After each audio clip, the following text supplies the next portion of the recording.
I knew something was wrong the moment I stepped out of the car that morning, because the air felt too heavy for a day that was supposed to be filled with joy and warmth and the promise of a new beginning. And as I held the small gift bag in my hand, I kept thinking about my daughter and how she had dreamed of this day since she was a little girl, running around our kitchen with a pillowcase on her head, pretending it was a veil. And now that day was here, yet I could not shake the strange feeling crawling up my spine, because everything around me felt too quiet and too arranged, like someone had rehearsed a scene without telling me so. I took a slow breath and walked toward the venue, wondering why my name had been missing from every planning message and every group photo they sent in the weeks leading up to this day.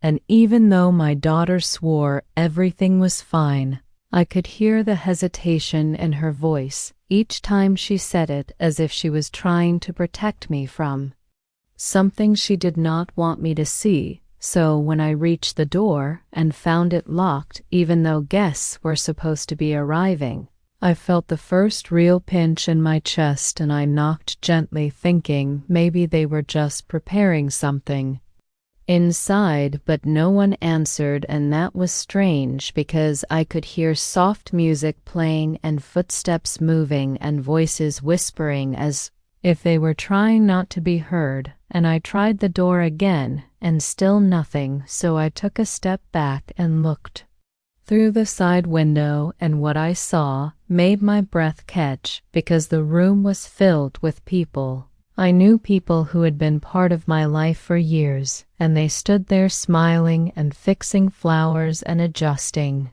chairs while pretending not to see me standing there outside like an uninvited stranger. And for a moment I wondered if this was a mistake, if maybe they thought I had already gone inside. But then I saw her, my daughter, in her white dress and her hair pinned up with the silver comb I had given her on her 18th birthday, and she looked beautiful, so beautiful it hurt. And yet there was something in her eyes, something distant, as if she was trying to act calm while fighting a storm inside. And beside her stood her future in-laws, whispering into her ear with smiles that felt too tight and too polished, and my daughter kept nodding as if she had no choice but to agree to whatever they wanted her to believe. So I knocked again, louder this time, because I needed her to see me, because I needed to know why my own daughter's wedding felt like a place I was not meant to be. But instead of opening the door, someone walked over to the window, pulled the curtain closed, and shut me out completely. And I just stood there, frozen, wondering how on this day of all days someone could treat me like I was a burden or a shadow or a stain on their perfect celebration. And I felt something inside me twist, because this was not normal, and it was not accidental, and it was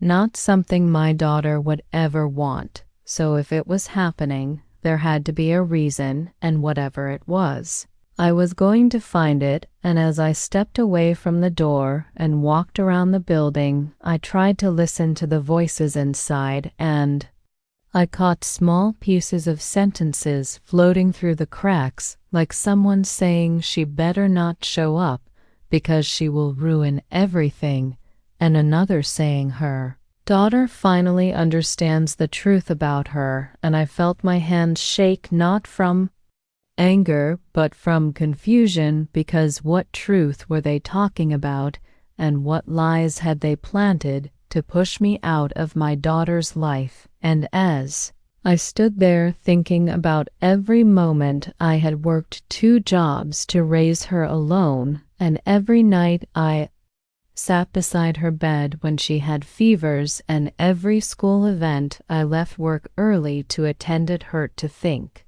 someone had convinced her to forget all that and believe something else. So I took a deep breath and told myself I would not allow lies To win today because today belonged to my daughter and no one had the right to rewrite our story and push me out of the picture. So I tried the back door, and for a moment I thought it might open because the handle moved slightly, but then I heard a click from the inside, as if someone had locked it the moment they sensed I was there, and that was what finally told me. This was not a misunderstanding. This was planned. Someone did not want me inside, and they were willing to shut every door to make sure it stayed that way. So I stepped back, walked to the edge of the field behind the venue, and took a slow breath, letting the cold morning air calm the shaking in my chest, because I needed to think clearly,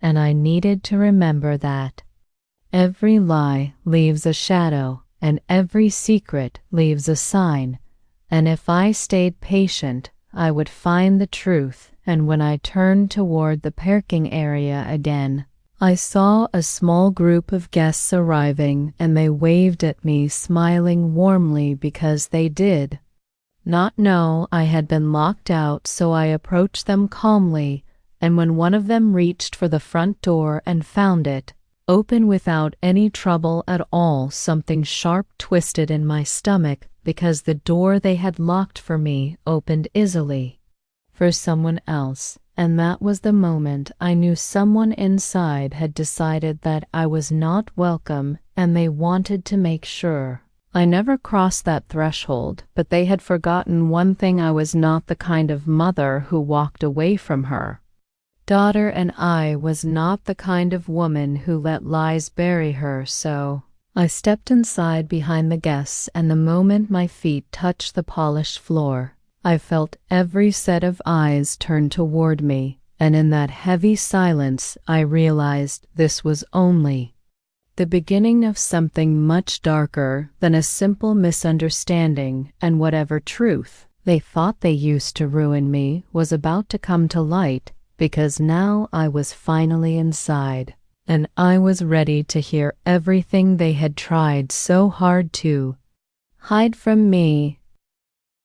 The moment I stepped inside the room, the air tightened around me, like everyone had been whispering about me right before I walked in, and now they did not know how to hide their surprise, because their eyes flicked toward me, then away, then back again, as if they were seeing something they had tried hard to avoid, and I felt every glance land on my skin like cold rain. But I kept walking with slow, steady steps, because I refused to let them see how deeply this moment cut me. And as I moved through the hall, I noticed small details that did not make sense, like the seating chart on the wall, where my name was completely missing, and a small note written beside my daughter's table that said "reserved for family only," and that one small line told me more than all the whispers, because whoever wrote it believed I was not family anymore, and that thought hurt in a way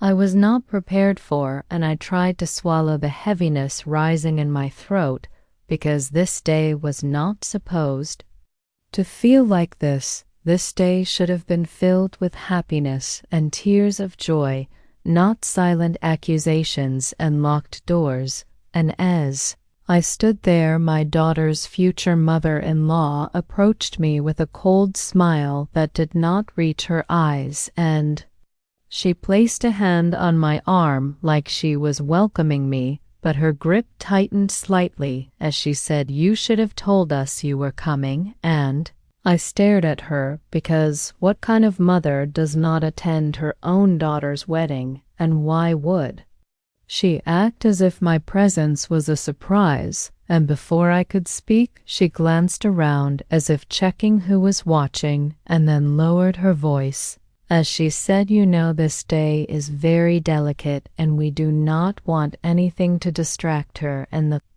way she said "distract her" felt like a warning, not a greeting, and it made my stomach twist, because I could hear the message beneath her words. She did not want me here. She thought she had managed to keep me outside, and now she was scrambling to control the situation, so I looked her straight in the eyes and said, "I am here for my daughter and nothing else," and she held her smile. But her eyes hardened, and that was when my daughter saw me and froze because she had been walking toward the stage with her bouquet in hand, and when our eyes met, something flickered across her face, something like fear mixed with guilt and confusion, and she hesitated as if she did not know what she was supposed to feel, and that hesitation told me she had been fed lies strong enough to make her question her own mother on the most important day of her life.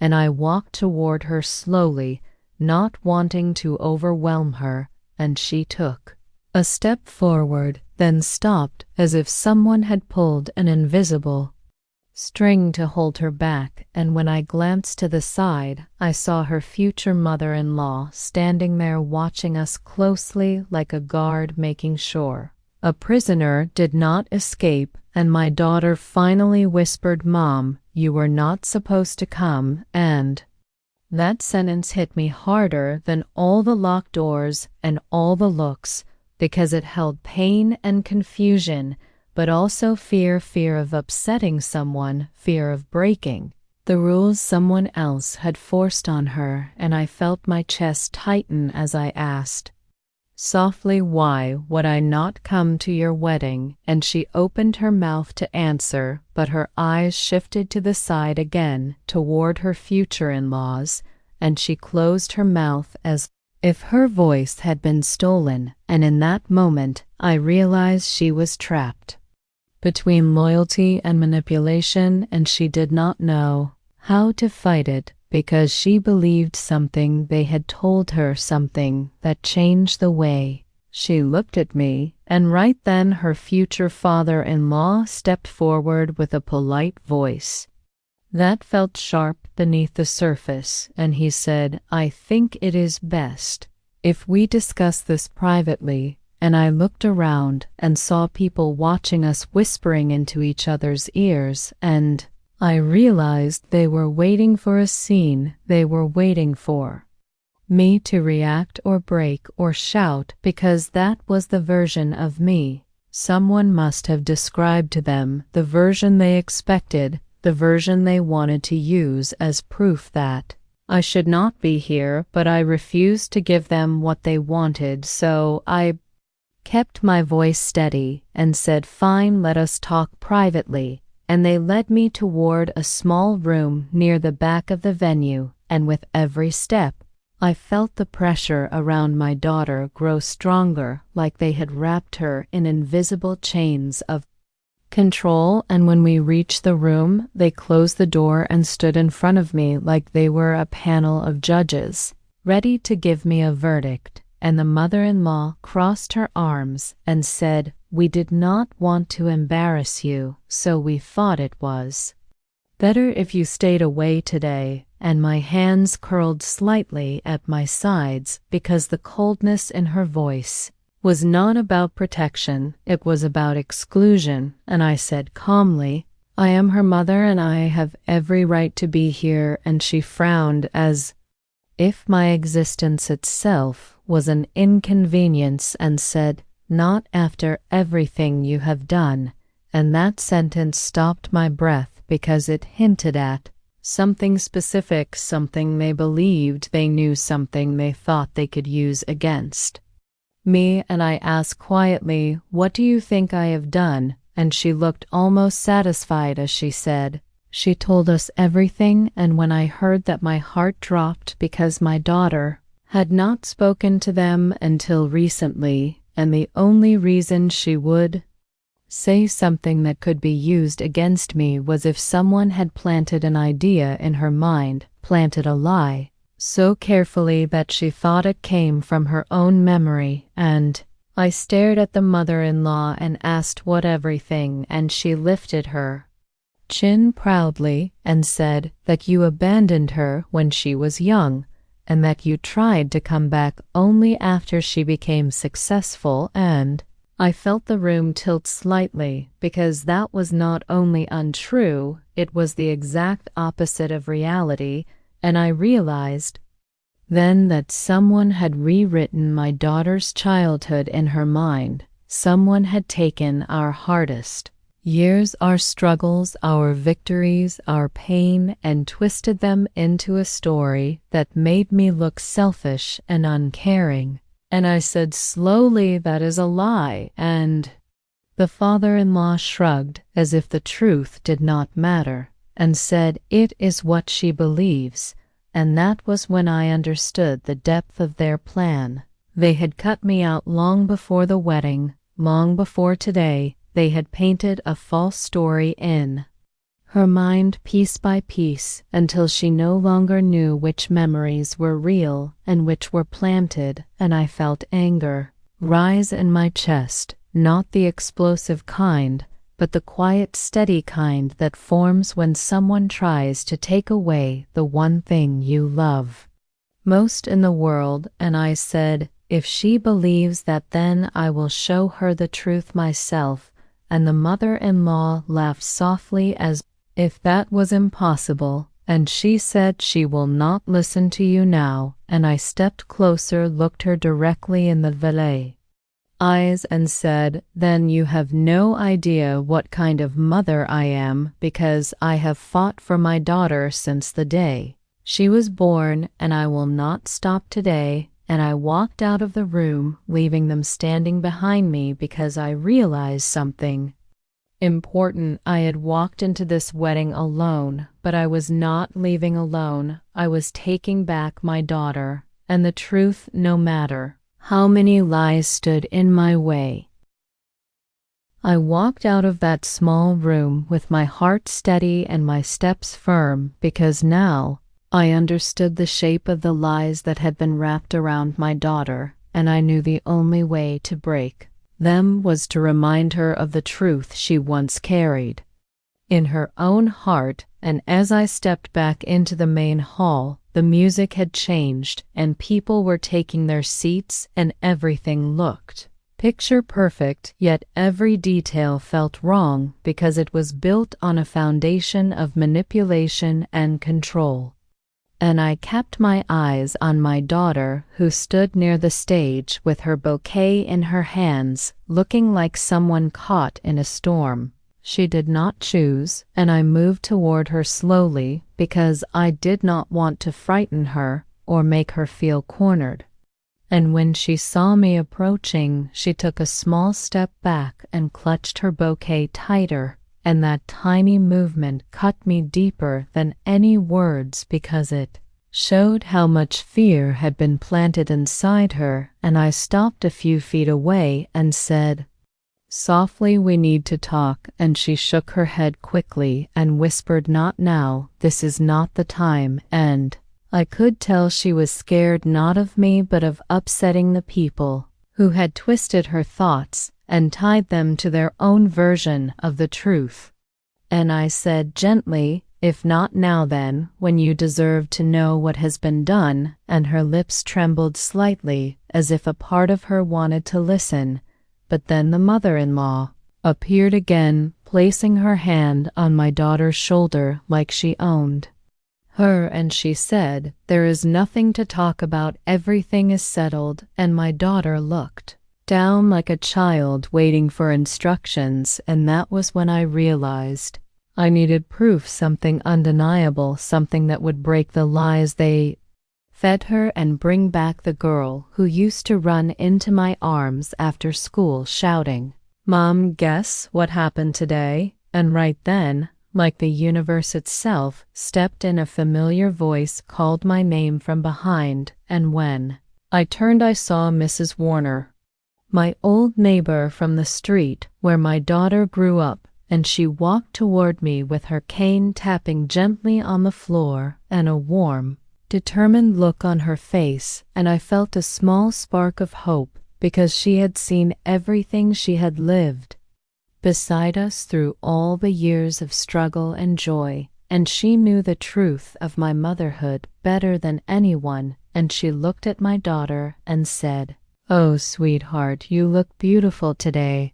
And my daughter smiled politely, though it was small and guarded. And then Mrs. Warner turned to the mother-in-law and said, "I heard some things being said about her mother, and I thought I should make something clear." And I knew that tone. It was the tone she used when she had decided she would not keep quiet. And the mother-in-law stiffened and said with a tight smile, "This is not the time for unnecessary discussions." And Mrs. Warner shook her head and said, "Sometimes the truth comes right on time." And she looked at my daughter and said, "Do you remember who picked you up from school every day when your mother was working double shifts?" And my daughter blinked slowly at her and said, "I do not think I remember much from those years." And I felt my heart twist, because that was not natural memory loss.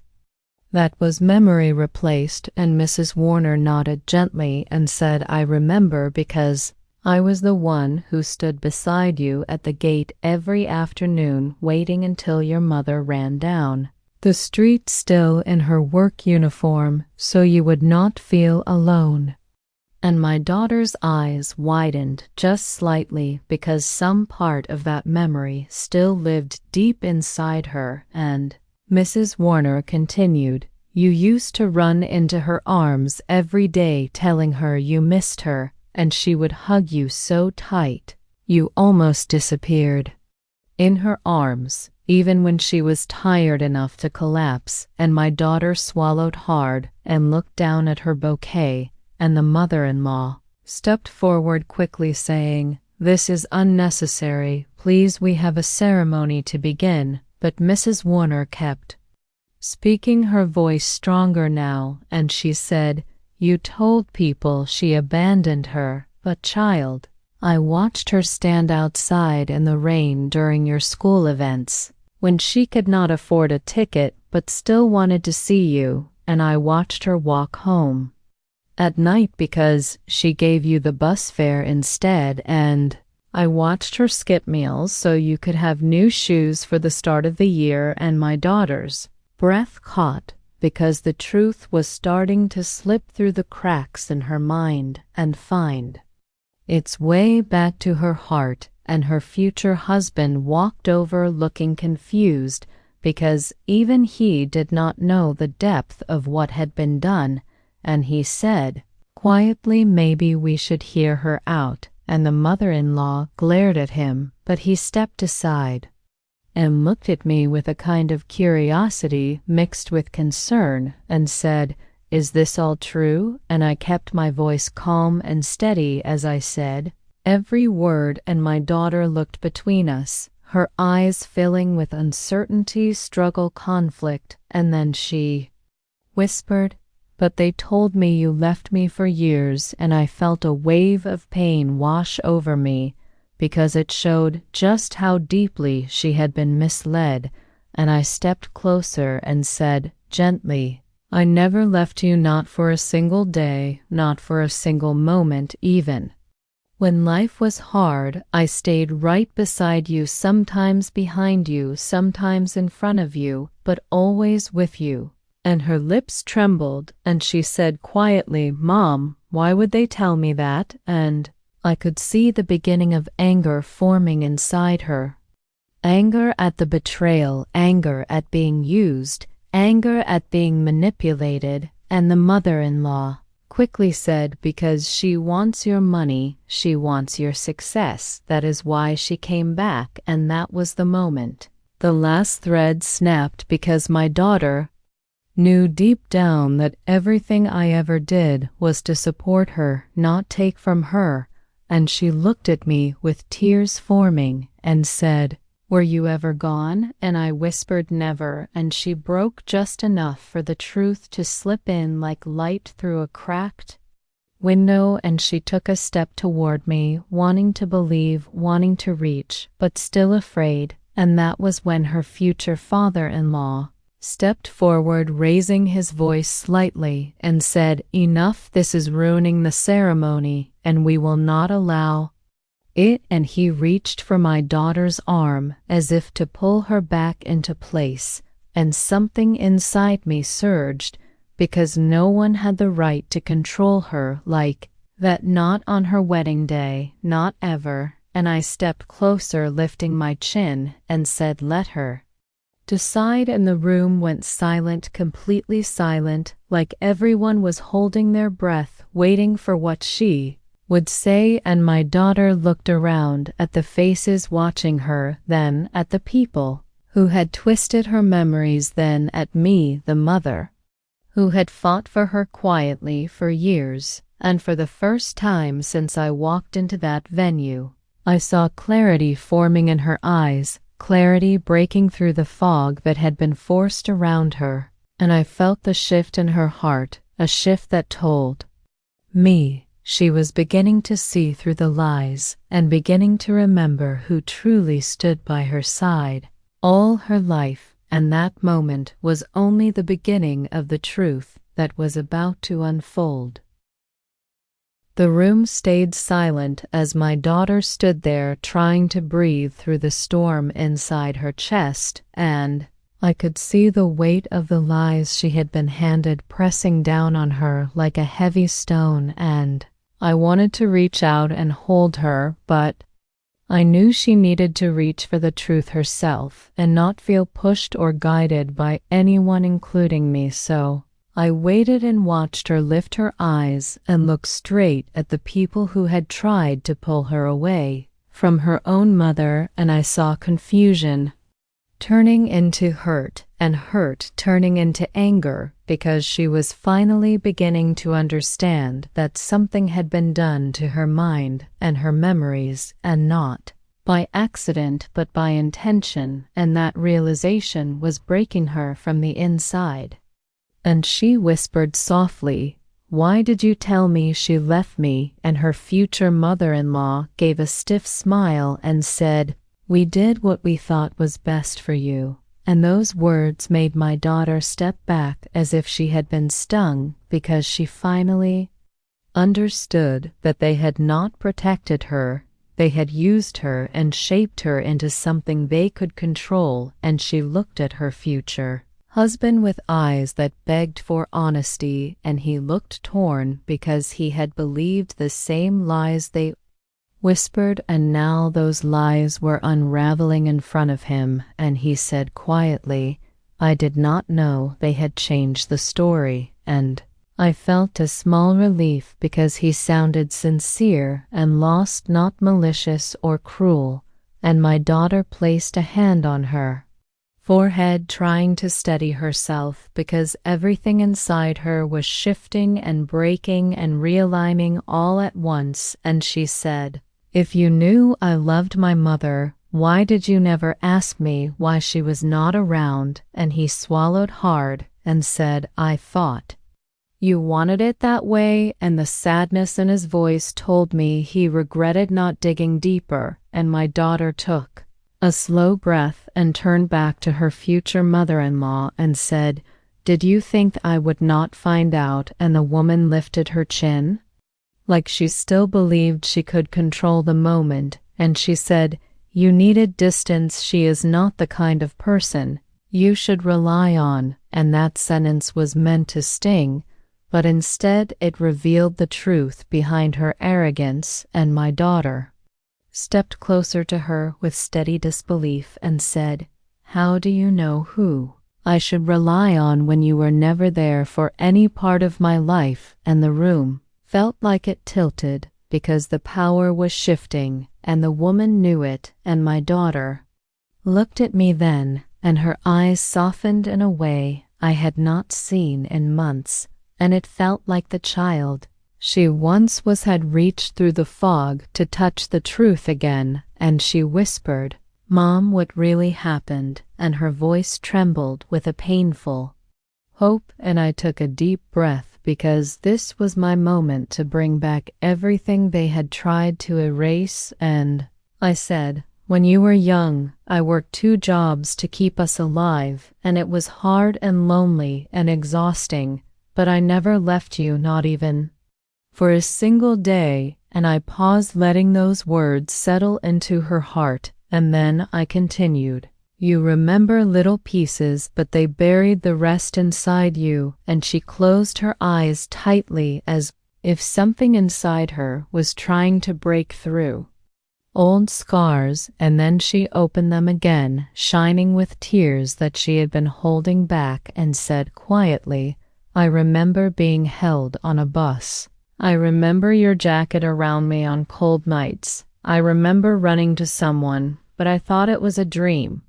And I reached for her hand with a slow, gentle movement, giving her the space to pull back if she needed, but she did not move away, and I felt her fingers tremble as they touched mine, and it felt like a bridge being rebuilt piece by piece, and the mother-in-law saw it happening and stepped forward quickly, saying, Stop this, you are ruining the ceremony. You cannot let emotions dictate the moment. And my daughter turned toward her with a strength that surprised even me, and she said, My mother is not ruining anything. She is the only reason I ever got this far.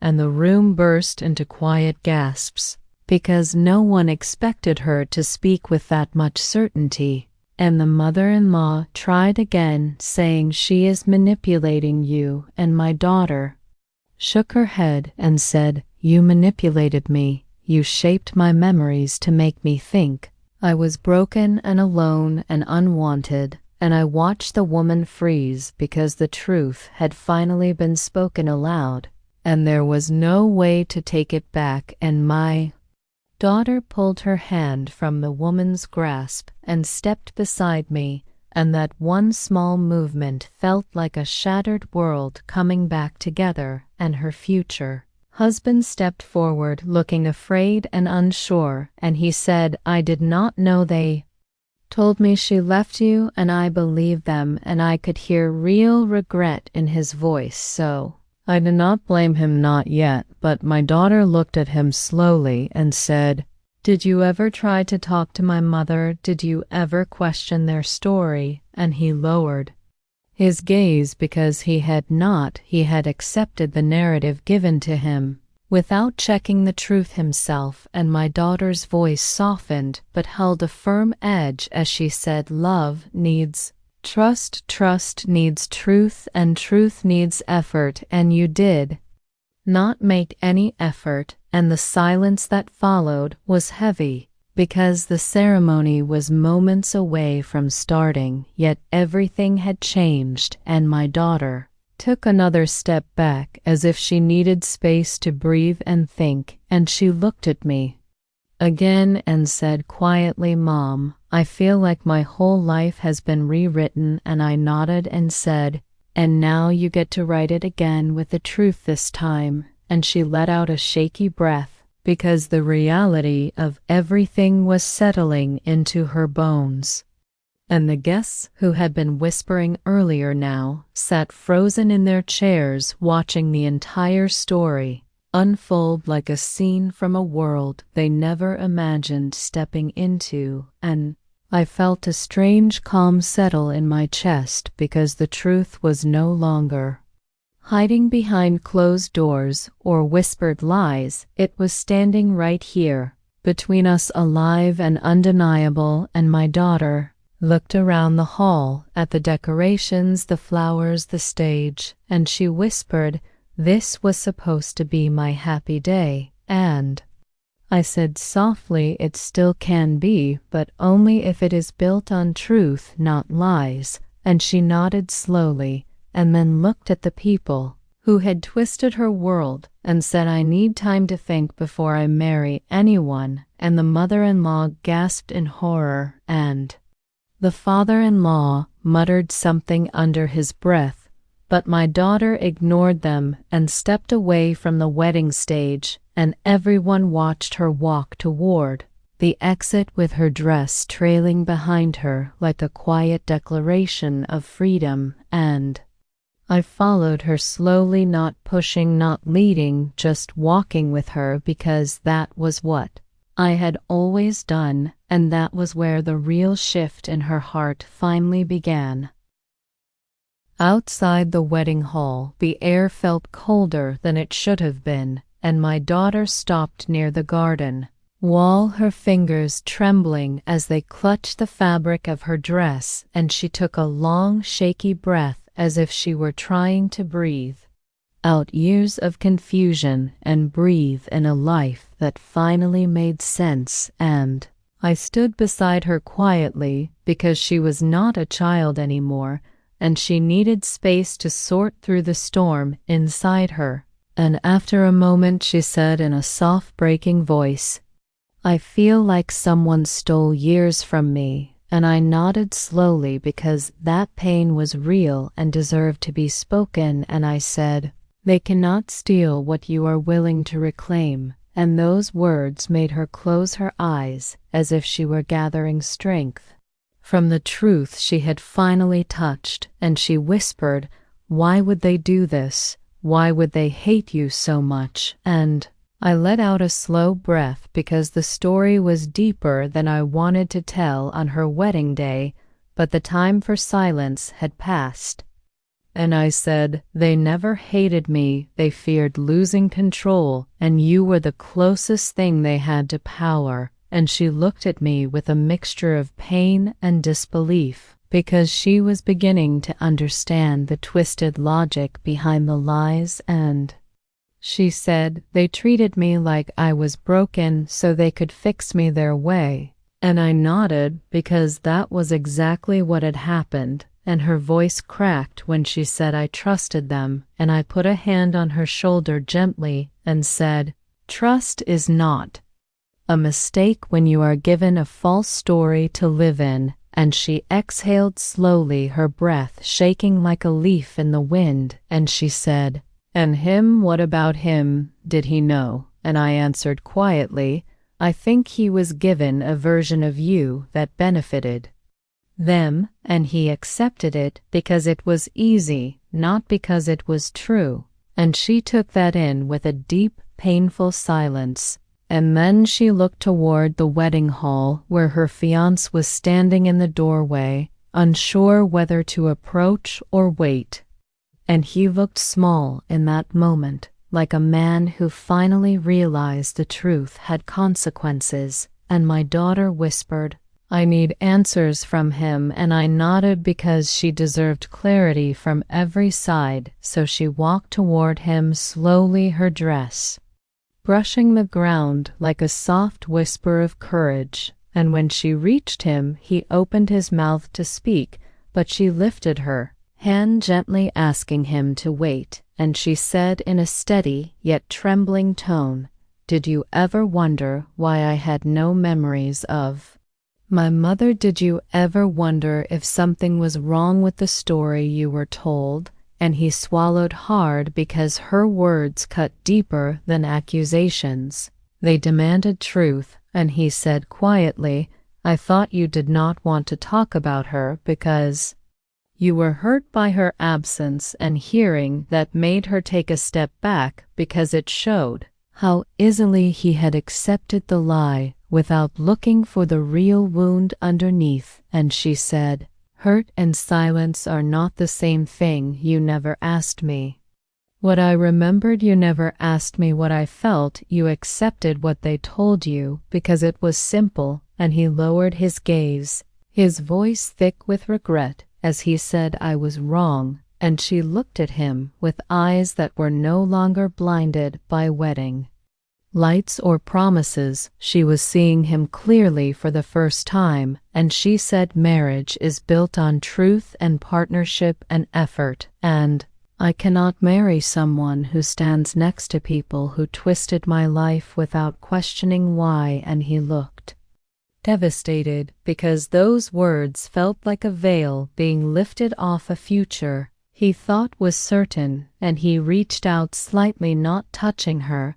but hoping she would not walk away completely. And he said, "Give me a chance to fix this. Give me a chance to know the truth with you." And she hesitated because part of her loved him and part of her no longer recognized the foundation they had built. And I watched her struggle between pain and love, between betrayal and hope, and she finally said quietly, "I need time, I need space to understand who I am without their lies and who you are without their influence." And he nodded slowly because he could not argue with the truth. She had spoken, and the pain in his eyes was real, but so was the distance she needed, and she turned back to me, her face softening just a little, and she said, "Mom, can we go home?" And the word home felt like a door opening in a place that had been locked for too long, and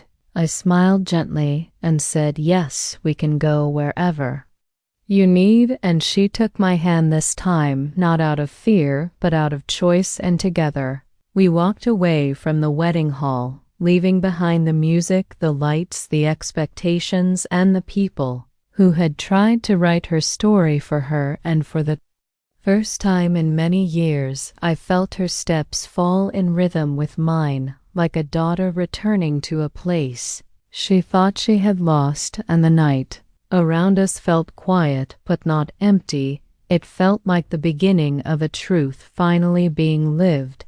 As we walked down the quiet street, the cool night air brushed against our faces, and it felt like the first time in years that the world was not pressing down on us with judgment or expectation. And my daughter squeezed my hand gently, as if grounding herself in reality for the first time, and I said softly, "I know it feels overwhelming right now, but this is the start of something real." And she nodded, her eyes glistening in the streetlights, and she whispered, "I feel like I have been living in someone else's story, and I want to find my own." And I smiled because those words carried the weight of freedom and truth combined, and I said, "You always had your own story. It was just hidden behind the lies they told." And she let out a slow breath, as if releasing years of confusion, and then she said,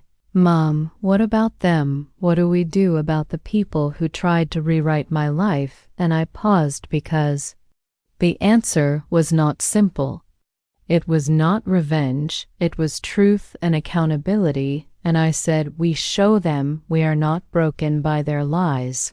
We live our truth, and they will see that what they tried to destroy only made us stronger." And she looked at me with understanding, slowly nodding, and for the first time I saw the calm determination in her eyes that she had had as a little girl, when she refused to give up on a puzzle or a dream. And we continued walking, the streets empty except for the occasional car passing, and she said, "Mom, will they ever apologize?" And I shook my head gently and said, "Sometimes people never admit what they did wrong.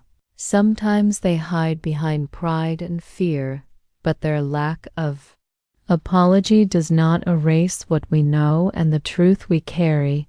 And she looked up at me and smiled faintly through her tears and said, "I am glad I have you because you never let them win." And I felt a warmth in my chest because in that moment all the exhaustion, all the fear, and all the pain from the last few months finally melted away, knowing that she remembered the depth of my love and commitment to her.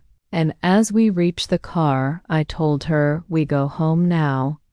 We rebuild and we heal together." And she nodded, climbing in and looking out the window at the night that felt less like darkness and more like a canvas where our future could be painted without their interference. And as we drove through the quiet streets, I thought about all the years of struggle, the locked doors, the whispers, the manipulated memories, and I realized that everything that had been designed to break us had only brought us closer, made us wiser and stronger. And my daughter leaned her head against the window, her hand in mine, and she said softly, "I want to live my life on my terms." And I replied quietly and firmly, "Then you will." And in that moment, I felt a deep sense of relief and quiet triumph, because the battle was not about anger or revenge. It was about reclaiming the truth and protecting the bond that no lie could ever destroy. And as the car rolled past the familiar neighborhoods, the streetlights casting soft shadows across our path, I knew that this night marked the beginning of a new chapter. A chapter where love, trust, and truth guided every step we would take together, and the lesson was clear that no matter how deeply lies can cut, honesty and courage will always find a way to heal. And that was the story we would carry forward, quietly, bravely, and unbroken.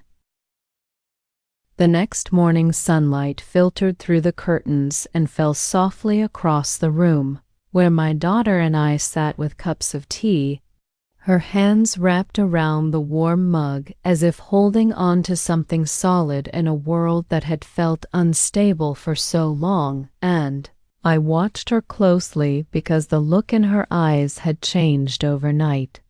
It was no longer confusion or fear, but clarity, determination, and the beginnings of trust rebuilt slowly, carefully, and she finally spoke, her voice steady but gentle. "Mom, I feel like I am seeing everything for the first time." And I nodded because I knew she meant it, and I said, "That is because you are seeing the truth. All of it, not the version they wanted you to believe." And she looked out the window for a moment, taking in the calm morning air, and said, "I want to make amends, but only in my way and only with people I trust." And I smiled because she had learned the most important lesson already, that forgiveness and reconciliation must be chosen, and that control or manipulation can never be accepted. And then she looked at me with a softness in her eyes and said, "Mom, thank you for never giving up, for always standing for me, even when I could not see it." And I reached out and held her hand, squeezing it gently, and said, "You never needed to see it to know it was true." And she smiled faintly, the kind of smile that carries relief and pride, and she said, "I feel like my life has been rewritten, and now I get to write the rest of it myself." And I nodded because that was the reality. We had reclaimed her story from the lies, and now she had the power to live it fully and freely. And for the first time in months, the weight on both our shoulders felt lighter because the past was no longer controlling the present or the future. And she took a deep breath and said, "Mom, do you think they will ever understand what they did?" And I shook my head gently and said, "Some people never understand. Some people never admit their mistakes, but that does not matter. What matters is that we know the truth and we live by it." And she nodded, a quiet determination settling into her posture, as if every bone in her body now carried her own story. And then she laughed softly, a sound full of relief and strength, and said, "Mom, it feels like I am finally awake." And I laughed softly too, because that was exactly how it felt, like waking from a long dream where someone else wrote the script, and realizing at last that you can finally take the pen and create the life you were always meant to have. And as we sat together drinking our tea, watching the sunlight grow stronger and fill the room with warmth, I realized that all the battles, the locked doors, the whispers, the lies, the manipulation, all of it had led us here to this moment of quiet justice, a moment where truth prevailed, love endured, and the bond between mother and daughter was unshakable. And in that clarity, I could see the lesson shining bright, that even when people try to control, deceive, or erase your life, patience, courage, an unwavering love can reclaim everything. And we would carry that lesson forward, step by step, day by day, living a life rooted in truth, choice, and freedom. And that became the quiet victory that no one could ever take away from us. In the days that followed, we began to rebuild not only the plans for her life, but the trust that had been shaken for years. And every step was careful, measured, but full of purpose, because she was learning to trust her own judgment again. And I was learning to guide her without forcing her. And one afternoon, we sat together in the garden, and she said, "Mom, I never realized how much they tried to control everything, even my memories." And I nodded, because I had seen the same manipulation, the same careful shaping of a child's mind to suit someone else's agenda. And I said, "They wanted to make sure you only saw what they wanted you to see. But the truth is stronger than lies, and your heart always knew it deep down." And she looked at me, tears glistening in her eyes, and whispered, "I feel like I am waking up, like I am seeing myself for the first time in years." And I smiled, because that was exactly what had happened. And she said, "But Mom, what if I forgive them? Will it change anything, or will it hurt me?" And I took a slow breath and said, "Forgiveness is not about them. It is about freeing yourself, giving yourself peace, and living without their shadow hanging over you." And she nodded slowly, understanding beginning to dawn in her eyes. And then she looked at me and said, "Mom, I want to have my wedding, but I want it on my terms, with truth at the center, not lies." And I felt a surge of pride, because she was reclaiming not only her story, but her life. And I said, "Then that is what we will do. Together we will make this day ours, built on honesty, love, and choice." And she laughed softly, a sound full of relief and courage. And she said, "I never thought I could feel this calm before a wedding, but I do now, because I know I am doing this for me and not for anyone else." And the days passed with us preparing for a new wedding plan, each detail chosen by her, each decision hers alone.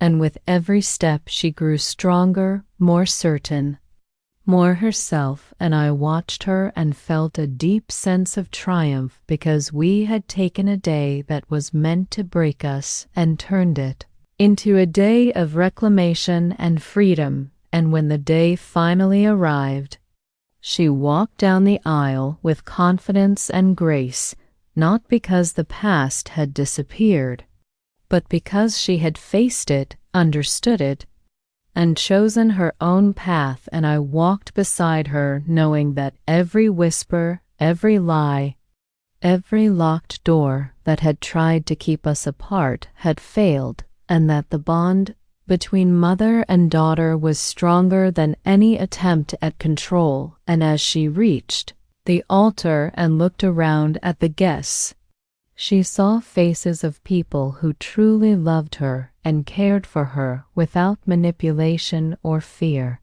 And she smiled at them, because she knew that this day was hers, truly hers. And I watched her take every step with courage and dignity, and I realized that the lesson we had learned was simple and powerful, that even when betrayal comes close, even when people try to manipulate and erase the truth, patience, love, and courage will always light the way to justice and peace. And that was the story we carried forward from that day. A story of resilience, clarity, and unbreakable bonds. After the wedding, when the guests had gone and the hall was quiet, my daughter and I sat together in the empty room, the air still carrying the echoes of laughter and music. And she looked at me with a soft, tired smile and said, "Mom, I finally feel like I am in control of my life, and I nodded because that was exactly what we had fought for. The restoration of choice and truth, and she continued, I want to remember everything from now on, every moment, every lesson, without anyone twisting it, and I smiled because she had finally reclaimed not only her memories, but her power to define her own story. And then she asked quietly, Mom, do you think they will ever understand what they did to me? And I shook my head gently. No, but that does not matter. What matters is that you understand and live by the truth. And she took a deep breath, feeling the weight of years lift slightly from her shoulders, and said, I feel like a part of me has been asleep all this time, and now it is waking up. And I reached for her hand and held it gently. Yes, and it will keep waking up every day, because the truth is always stronger than the lies that tried to cover it. And she nodded slowly and said, Mom, I want to help others who might be trapped in lies like I was. I want to teach them to trust their hearts. And I felt a surge of pride and hope because her courage and clarity were spreading beyond our own lives. And I said, that is exactly what you should do, because your story can save someone else. And she smiled through tears and whispered, thank you for never giving up on me. And I squeezed her hand and said, you never had to thank me. It was always your right to know the truth. And in that moment, the past seemed far away, the shadows of manipulation fading into memories that could no longer hurt because we had faced them together. And as we left the hall and stepped into the night air, calm and still, we walked side by side, knowing that the bond between us had been tested and proven unbreakable, and the lesson we carried with us was clear and simple, that truth and love can never be silenced, that courage in the face of betrayal restores life, and that even when the world tries to rewrite your story, you have the power to reclaim it and live it fully and freely. And as the stars shone above us, I knew that every locked door, every whisper, every attempt to separate us had failed, and we were stronger for it, and that strength would carry us forward into every day of our lives with clarity, resilience, and an unshakable connection that no lie could ever destroy. The weeks after the wedding were quiet but filled with reflection, because my daughter and I spent time talking about everything that had happened, every detail, every whisper, every lie, and I realized how deeply those manipulations had affected her, yet how resilient she was in reclaiming her story. And she said one afternoon as we sat on the porch, watching the sun dip behind the trees, Mom, I never thought I could feel this calm after everything. And I nodded because that calm was hard-earned and well-deserved. And I said, it is because you faced the truth and chose to embrace it instead of hiding from it. And she looked out at the horizon, eyes thoughtful, and said, I feel like I finally know who I am. And I smiled because that was the ultimate victory, the reclamation of self after betrayal. And she continued, I want to make sure I never let anyone manipulate me again. And I reached over and held her hand gently, saying that awareness is your armor, your courage, and your guide. And she squeezed my hand and said, Mom, I want to help others who might be in my situation so they know the truth can set them free. And I felt pride swell inside me because her strength and clarity were already extending beyond our lives. And she added softly, I also want to forgive. Not for them, but for me, so I can live without carrying the poison of their lies, and I nodded because that was the real lesson.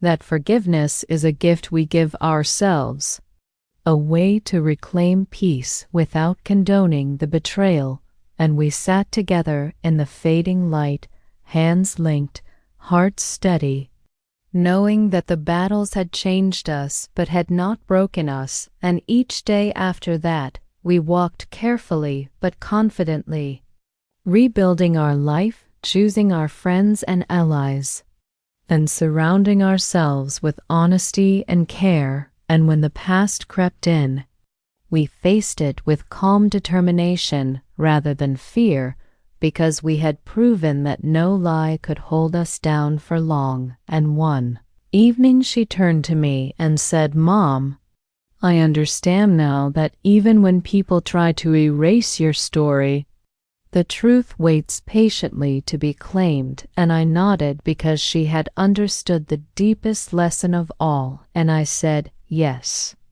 And once you claim it, no one can take it from you." And she smiled through tears of relief and joy, finally feeling the weight of years lift from her shoulders. And in that quiet, ordinary moment, I knew the fight was over, but the victory was eternal, because the bond between mother and daughter, strengthened through betrayal and tempered by truth, could never be broken. And from that day forward, we lived fully, honestly, and bravely, knowing that no darkness could overshadow the light of our truth, and that the love that had endured every obstacle was stronger than any attempt to destroy it.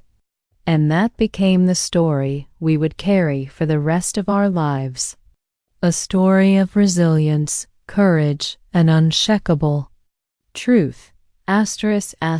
Months passed and life slowly returned to a rhythm that felt natural yet stronger, because every step we took was now guided by truth and choice rather than manipulation and fear. And my daughter grew more confident in herself with each passing day, making decisions firmly, trusting her heart, and speaking her mind without hesitation. And I watched her in awe, because she was no longer the child hidden behind whispers and lies, but a young woman reclaiming every moment that had been stolen from her. And one afternoon, as we walked through the park, she said, "Mom, I never realized how much strength I had until I faced them." And I smiled because she had discovered the truth about herself the same way we had